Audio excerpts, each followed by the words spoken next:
en direct de Dikoul TV. Là, le show se passe. Aujourd'hui, je suis avec un boxeur, un camère, un lion indomptable, Yannick Ngele. C'est chaud. Allez, comment ça va, Yannick? Ça va, ça va. Merci pour l'invitation, frérot. Ah, tranquille, hein. T'es le bienvenu. T'es quelqu'un du 91, un boxeur professionnel. Ah. Et présente-toi un peu pour les autres qui ne te connaissent pas. Et on va commencer comme ça et tu vas nous dire qu'est-ce qui t'a amené à la boxe. Ok. Bah alors, pour ceux qui ne me connaissent pas, bon, je pense que moi, c'est Yannick Ngele. J'ai grandi à Évry dans le 91.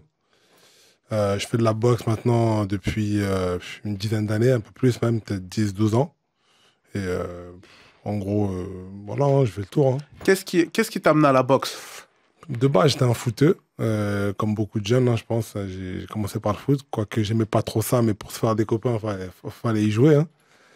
Et après, je crois que j'en avais marre de m'entraîner de base. Hein, j'en avais marre de m'entraîner dans le froid, tout simplement. J'en avais marre des entraînements dans le froid. Je me suis dit, quel sport je peux faire en salle. Je me suis dirigé vers la boxe parce que j'aimais bien... je connaissais un peu les boxeurs de renom, là, Mohamed Ali et tout ça. Donc, je me suis dirigé comme ça pour le délire. Et après...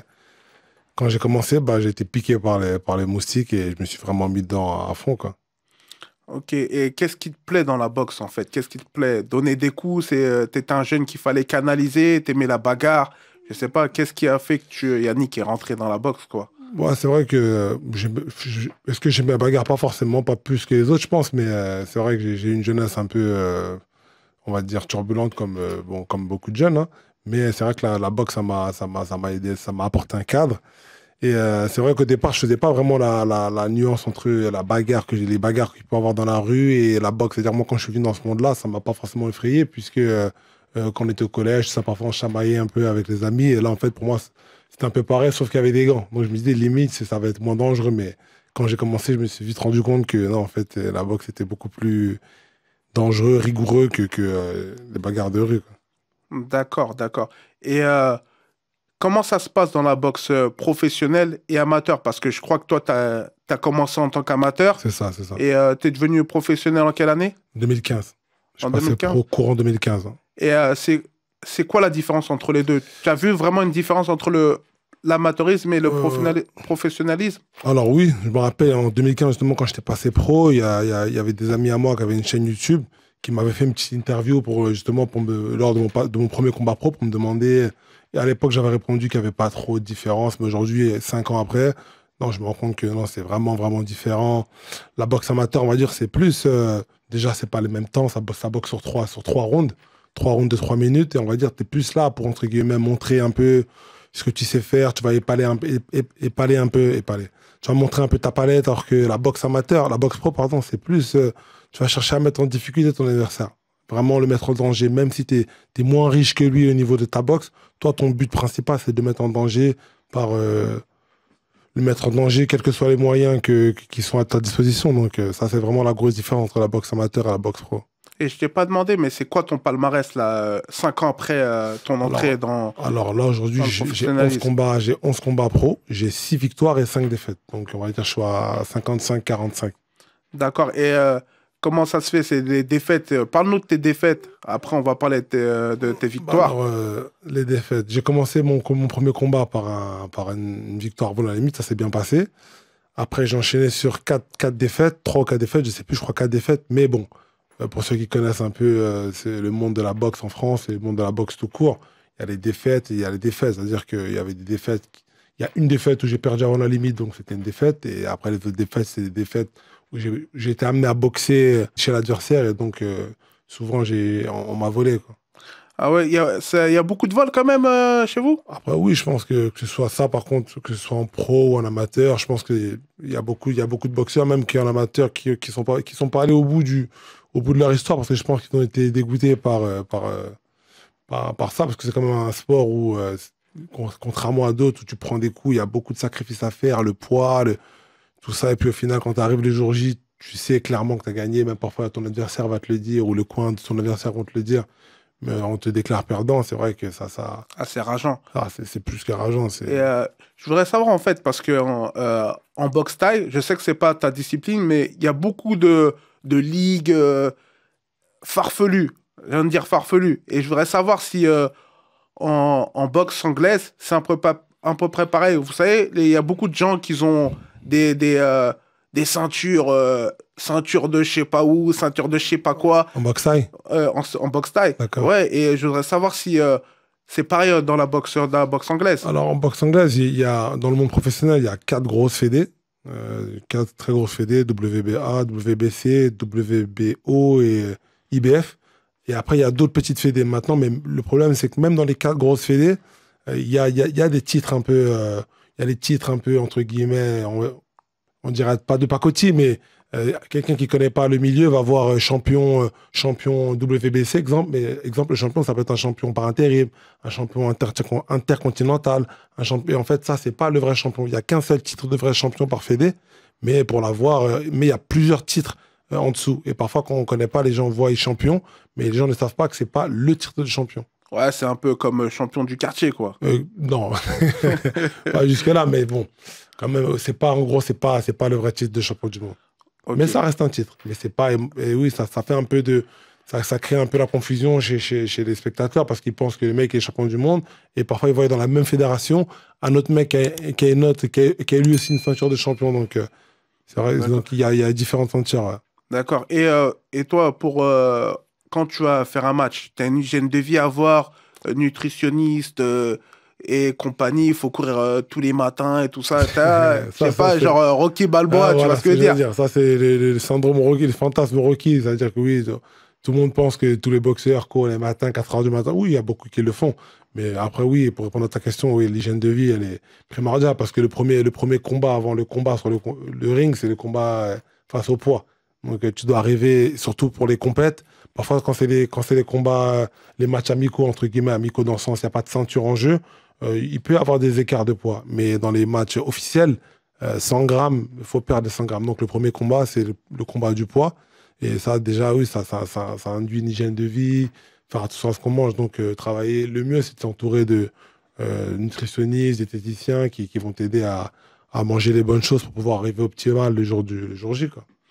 Et je voudrais te poser une question. Toi, il t'est jamais arrivé de commotion, Alors, de moi, petits trucs comme ça? par la grâce de Dieu, jusqu'au jour d'aujourd'hui, j'ai pas eu J'ai pris un KO un jour, j'ai eu mal après à la tête quelques jours après. J'ai pas fait l'erreur que j'ai fait à l'époque, c'est que j'ai pas consulté.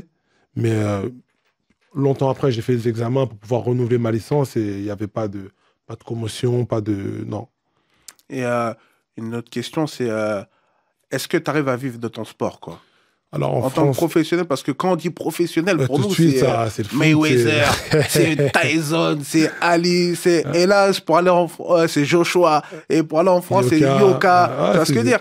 Et moi, je dis, ouais, le boxeur par excellence, c'est celui qui est là avec sa grosse chaîne en or, balèze, qui roule des mécaniques et tout ça, tu vois? Et que, voilà, est-ce que c'est un fantasme ou une mythe ou une réalité? Alors, pour la réalité française, je parle bien en France, on va dire c'est plus un fantasme. On est très peu à pouvoir vivre. Quand moi je parle de vivre, c'est-à-dire vraiment être rémunéré à 100% que par la boxe ou par un sponsor, à mon humble avis, je pense qu'on n'est pas beaucoup à avoir cette chance-là. Donc, c'est vrai qu'en tout cas, pour moi, le statut professionnel, c'est plus un statut parce que je travaille à côté. Je suis chauffeur-livreur, mais quand je boxe, je suis rémunéré. Mais je n'arrive pas à vivre à 100% de ça, non. Tu penses qu'il faut faire le buzz, genre carteron pour essayer de vivre de ça, puisque on sait que si tu fais du bruit autour de toi, bah forcément ça va attirer les sponsors, ça va attirer les pubs et compagnie, tu vois ce que je veux dire? Oui, après, Carteron, c'est un schéma. Il n'y a pas que celui-là. C'est un schéma, je pense que oui, attirer la lumière sur soi, forcément, ça peut ramener les sponsors. Pas que, mais ça peut. Mais maintenant, pour en vivre, je pense qu'il y en a qui arrivent à en vivre. Il y a quelques sponsors qui aident. Il y a parfois des mairies qui aident. Maintenant, pour vraiment bien se structurer, je pense que le schéma, à mon avis, le schéma, comment est vendue la boxe en France, c'est difficile pour que les boxeurs puissent vraiment vivre de ça. Mais je pense que faire le buzz, oui, ça peut être un... Il y a dans la boxe pied-point, d'ailleurs, un compatriote, Cédric Doumbé, je ne sais pas si tu connais, d'accord, puis très, très, très réputé en kickboxing, qui a un peu cette image-là de faire un peu le buzz, tout ça, mais après, qui sait amener le public, et d'ailleurs qui répond aussi présent sur le ring. Donc je pense faire le buzz à l'américaine, ça peut être une façon, mais Après, je pense que ça passe. Au final, ça passe par le ring, hein. Ça, c'est ce qu'il y a autour. En plus, là, je vois, là, franchement, les Camers, là, les Camerounais, là, dans dans la boxe, dans le MMA, tout ça, là, vous êtes présents. Ah, Vous êtes là, c'est présents, vrai quoi. que ces années-là, avec Ngannou, Cédric Doumbé, Kevin, Lele Sadio, dans la boxe anglaise, là, qui est très, très bien placé pour aller peut-être faire un championnat du monde l'année prochaine, si Dieu le veut. Oui, c'est vrai que on a le vent en poupe, là. Et toi, là, franchement, est-ce que tu crois que tu pourras faire les JO ou un truc comme ça, tu vois? Après, les JO, ils ont été rouverts aux pros en 2016. Donc, je crois qu'il y a une charte pour être éligible. Moi, c'est pas un de mes objectifs du tout. Moi, il y en a qui veulent le faire. Moi, c'est pas un de mes fantasmes. Pourquoi? Parce que moi, en fait, je me voyais plus quand j'ai commencé la boxe il y a une dizaine d'années, faire les JO. Moi, je voyais plus le schéma classique, c'est-à-dire amateur. Après, une fois que tu arrives, pour moi, la meilleure vitrine du monde amateur, c'était les JO. Si tu as la chance d'y participer, bah, tu le fais. Si tu n'as pas la chance, tu passes dans le monde pro et tu peux aussi faire une belle carrière pro sans avoir fait les JO. Exemple, Mike Tyson. Ouais, mais regarde, Yoka. Yoka, honnêtement, moi, pour moi, c'est les JO qui ont mis la lumière Oui, sur oui, lui. Yoka, ça, il y a un de mes autres coachs me le disait, la boxe amateur, les JO, c'est l'une des plus belles, si ce n'est la plus belle vitrine du sport amateur. Donc, je pense que avoir une médaille d'or olympique, c'est tapis rouge après derrière. Voilà. Mais Bah, après, bon, il y a 4 ans, c'est tous les 4 ans, il y a tout un processus pour rentrer. Je pense qu'on peut faire des belles choses sans ça aussi, je pense, hein. et c'est quand le prochain combat? Alors là, avec la situation sanitaire, c'est un peu compliqué de se projeter. L'année dernière, déjà, je m'étais engagé dans les compétitions, mais finalement, j'ai pas pu boxer. Là, cette année, je me suis encore engagé dans la compétition. Il y a le tableau qui est sorti, ça devrait être peut-être pour fin mars. Il y a les enchères. En fait, il y a un système d'enchères. Le combat, il est mis aux enchères. Après, c'est soit ma partie qui l'achète, soit la partie de l'adversaire. Et à partir de là, on définit la date. Mais normalement, le combat est censé passer aux enchères mi-février, là. Donc, ce sera peut-être pour mars ou début avril. Toi, ton rapport avec, bah, là où t'habites, là, je sais que t'es là, tu vis à Corbeil-Essonnes, À à Saint-Germain-les-Corbeilles. Saint-Germain-le-Corbeil. Ouais. Est-ce que t'es connu là-bas, on te reconnaît? Est-ce que, tu sais, dans ta salle de boxe, t'entraînes les plus jeunes, t'essaies de leur donner une mentale, c'est une mentale de guerrier et de Ouais, je vois pas ce que tu lâcher, veux dire. quoi. Je vois ce que tu veux dire. Après, moi, de base, j'ai grandi sur Évry. Donc, j'habite sur Évry, de ville voisine de Corbeil depuis 97. Mais il n'y avait pas de club de boxe anglaise à l'époque. Donc, je me suis retrouvé à Corbeil parce qu'il n'y avait pas il y avait pas de club de boxe anglaise à Corbeil. Et quand j'étais plus jeune, je ne sais pas pourquoi, j'avais ce cliché que si tu es noir, tu fais un boxe, là, tu fais un sport de combat, c'est de la boxe. Je pense que c'était Mohamed Ali et Mike Tyson qui ont dû me matrixer. Donc, si après, dans ma salle, moi, j'ai toujours eu cette envie de pouvoir transmettre aux plus jeunes ce qu'on a pu me transmettre. Donc, moi, je suis sur cette dynamique-là, dans ces énergies-là de transmission. Mais après, à Corbeil, on me reconnaît, oui, parce que je fais un peu de sport dans la ville depuis un petit moment. Mais moi, je suis plus un enfant de la ville d'Evry. Mais j'ai aussi de très, très bonnes relations avec les jeunes de Corbeil. Et je sais que mon mec, lui, était du 91, tu l'as rencontré? Mon mec, non, mon mec, c'est pas du tout ma génération. Je connais des gens d'ailleurs, l'un de mes coachs l'avait connu, Mano, le connaît, mais j'ai jamais pu rencontrer. Je m'étais déplacé à l'époque, il devait boxer Vladimir Klitschko. Il a boxé Vladimir Klitschko en Ukraine. Il avait fait un entraînement en plein air dans le 94. Et on était allés parce que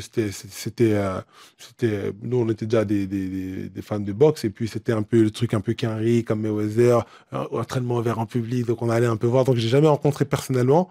J'ai pas eu cette chance-là, mais j'ai déjà vu s'entraîner. C'était super intéressant, hein. Et t'as pas eu de mentor dans la boxe, quelqu'un qui a déjà boxé au niveau, qui a dit, bon, Yannick, viens ici, là, je vais te montrer les choses. C'est un peu comme ton entraîneur Mateta, mais tu sais, un mentor qui a déjà brillé, qui a déjà brillé à un moment donné, tu vois ce que je Dans veux la dire? boxe? Ouais, dans la boxe. Non, non, j'ai pas eu de mentor. Enfin, je sais pas, j'ai un mentor, je pense, mais pas un mentor. J'ai des mentors. Bah, moi, il y a mes deux références, comme tu l'as dit, Mateta et Mano.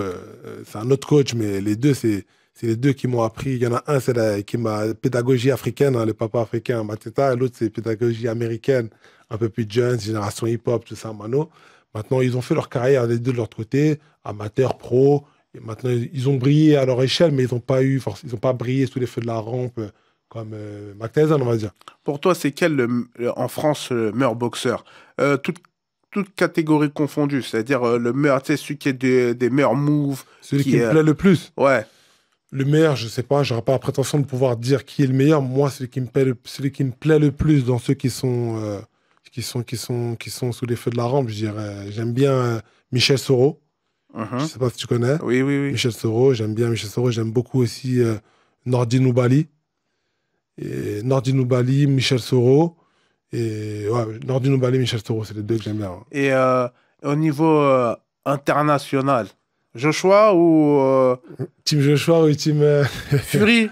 à moi, tu vois. Alors, de boxeurs qui boxent, qui sont encore en activité, je trouve que Tyson Fury réunit beaucoup de qualités euh, que j'aime dans la boxe. Très, très, très mobile, euh, cet esprit un peu espiègle, Arsène Lupin. Donc, moi, j'aime vraiment ce qu'il fait Fury. Après, Joshua, c'est autre chose, mais j'aime bien Fury. Ouais. J'aime bien. Je trouve qu'il réunit. Je pense qu'il aurait pu boxer à l'époque de la grande boxe, la grande boxe dans la catégorie des poids lourds, à l'époque de Tyson, tout ça, où, selon moi, le niveau était plus élevé en Ah ouais, termes. carrément.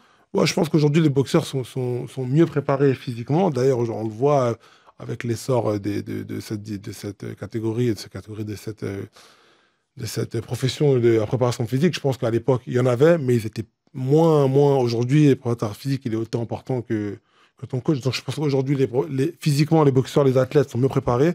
Mais je pense qu'à l'époque, les boxeurs passaient plus de temps à la salle de boxe. Et pour moi, tu peux passer autant de temps que tu veux dans une salle de muscu. T'amélioreras pas Ta boxe. ta vista, ta boxe. Ouais. Et je pense qu'à l'époque, la boxe poids lourd, sans être dans le cliché de c'était mieux avant. Pas c'était mieux, mais était plus riche, selon moi. Et Wilder, c'est comment tu le vois, lui? Wilder, de base, j'aimais un peu moins parce que je trouvais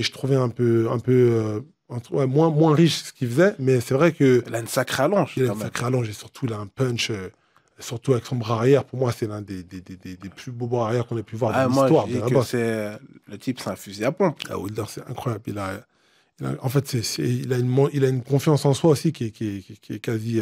Bon, Fury l'a éteint, quoi. Fury Fury l'a... l'a éteint, mais là, j'en parlais avec un ami à moi qui me disait Fury l'a éteint, c'est vrai, mais Wilder, moi, ce que j'aime dans lui, c'est ce qu'il il se cache pas. C'est-à-dire que Fury l'a éteint, mais Fury, il revenait de 2 ans sans boxer.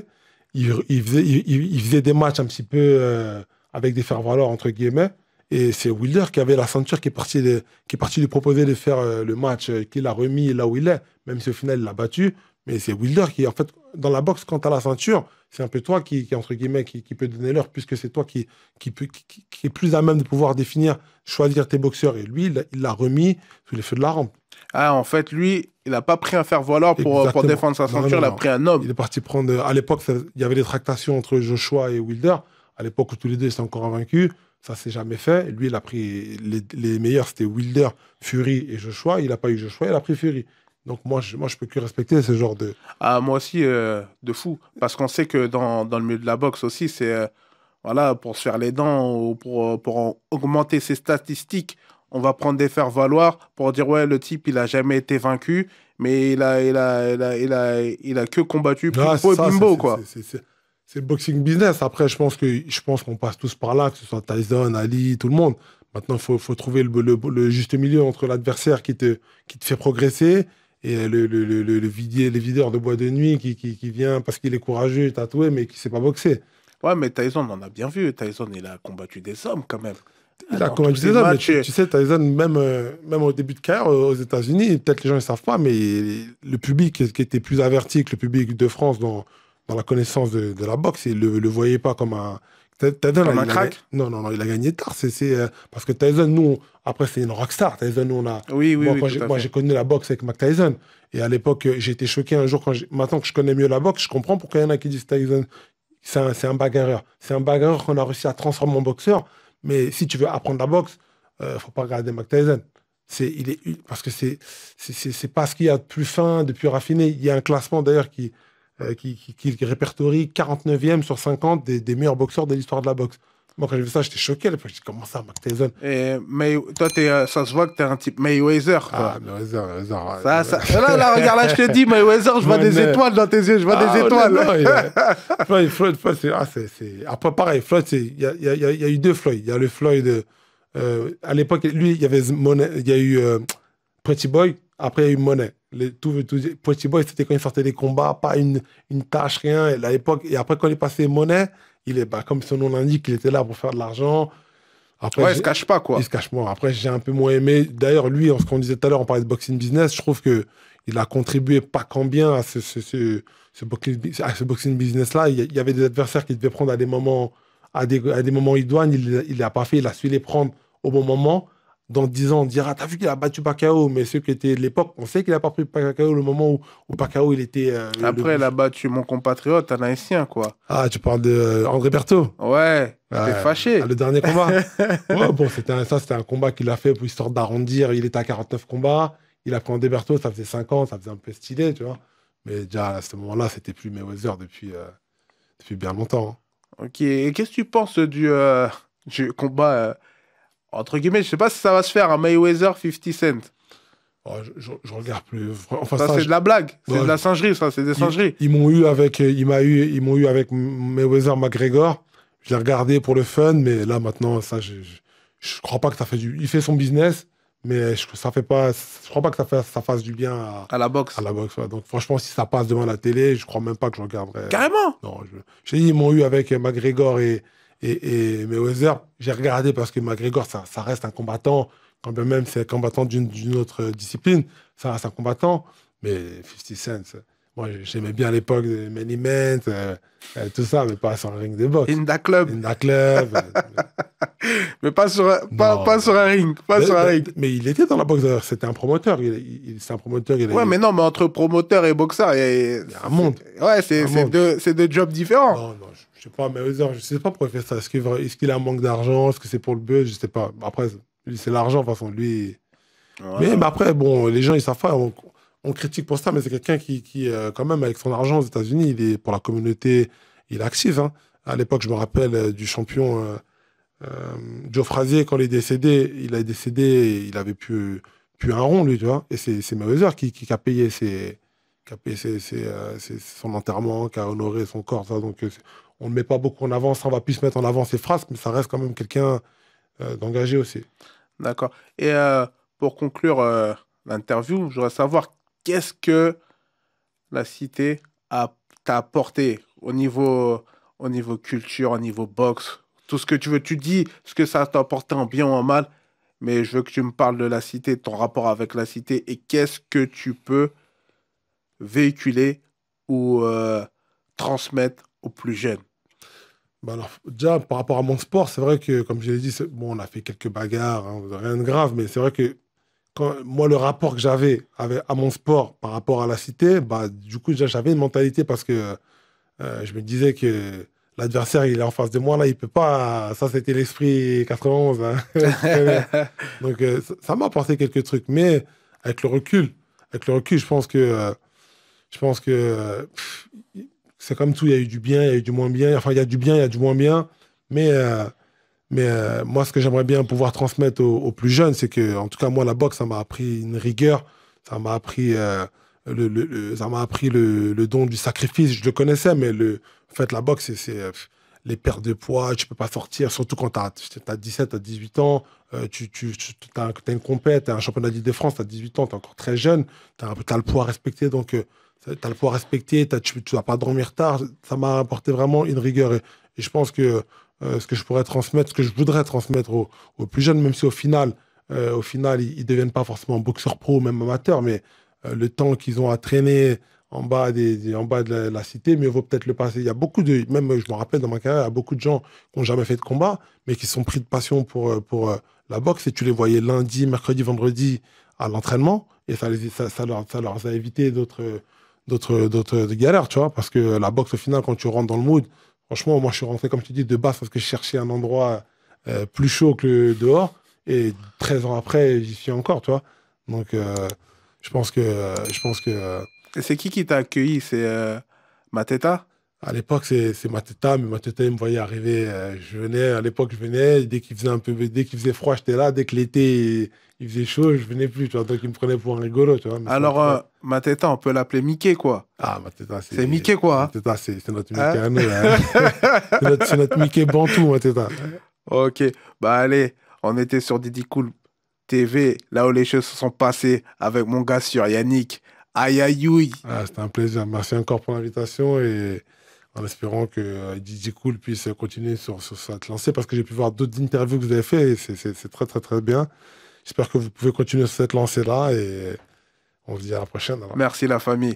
Et un rendez-vous pour ta victoire. Hein. C'est ta victoire qu'on veut. La victoire ou rien. Nous, on perd jamais. C'est soit on perd, soit on gagne, soit on apprend. Ok. Si, la famille. Ouais. Force.